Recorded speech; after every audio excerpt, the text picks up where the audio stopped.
Pas kita lihat, tadi Saufidin. Dan kita lihat, Ya. Saufidin pura-pura dia kemudian.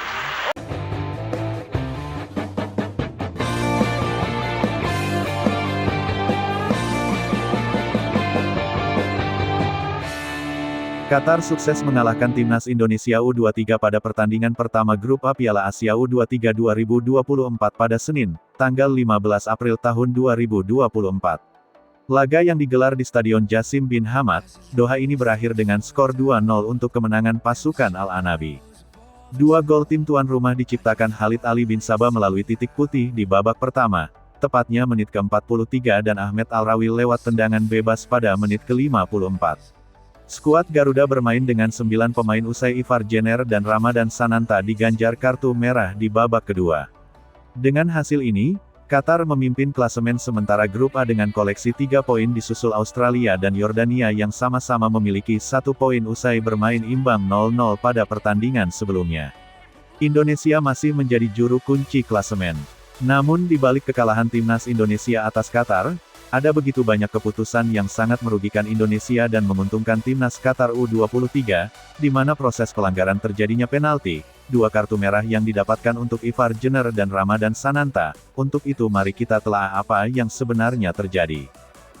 Wasit kontroversial, wasit VAR asal Thailand, Sivakon Puudom, kembali bikin rugi timnas Indonesia di Piala Asia.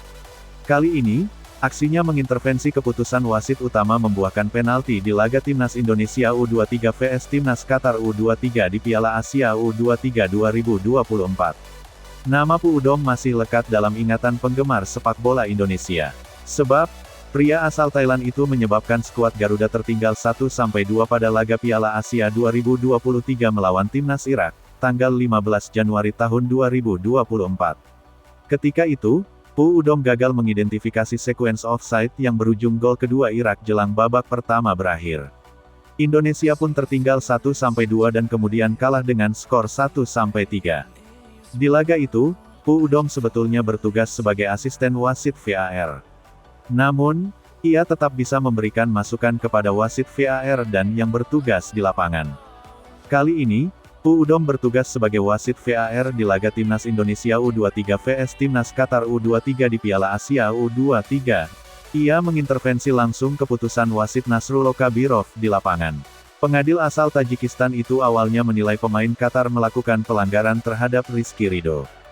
Puudom selaku wasit VAR kemudian mengintervensi dan memberi masukan. Kabirov lalu memutuskan melihat tayangan ulang di VAR. Terlihat di sana, ada sebuah gerakan tangan dari Ridho yang dianggap pelanggaran. Pengamatan FB Highlights, pemain Qatar U23 menunduk sehingga siku Ridho seakan mengenai wajahnya. VAR mengambil alih tinjauan dan diputuskan penalti. Penalti pun diberikan untuk tuan rumah. Jika kita melihat secara kacamata pendukung timnas, memang pelanggaran itu bukan sebuah pelanggaran yang serius. Tidak ada unsur Rizky Ridho melakukan sikutan ataupun tangan yang masuk, melainkan Rizky Ridho hanya kehilangan keseimbangan akibat ada hadangan dari pemain Qatar. Tetapi keputusan wasit memang sulit untuk bisa kita terima. Seperti diprediksi sejumlah pengamat sepak bola tanah air, faktor non-teknis menjadi pembeda dalam laga perdana Piala Asia U23. Kepemimpinan wasit asal Tajikistan, Nasrullah Kabirov, layak dipertanyakan karena beberapa kali membuat keputusan yang menguntungkan tuan rumah. Salah satunya adalah kartu kuning kedua berujung kartu merah terhadap gelandang Indonesia, Ivar Jenner. Dalam tayangan ulang televisi terlihat, Ivar berusaha menghindari pemain lawan dengan cara melompat meski kakinya sedikit mengenai kaki lawan. Namun Kabirov tetap menghadiahi kartu merah untuk Ivar Jenner di awal babak kedua. Menariknya, ketika Ivar Jenner di kartu merah, wasit enggan melakukan pengecekan VAR dan langsung memberikan keputusan. Sedangkan pelanggaran keras Saifeldin Fatlaullah terhadap Witan Sulaiman hanya berbuah kartu kuning walau sang wasit mulanya sudah memegang kartu merah.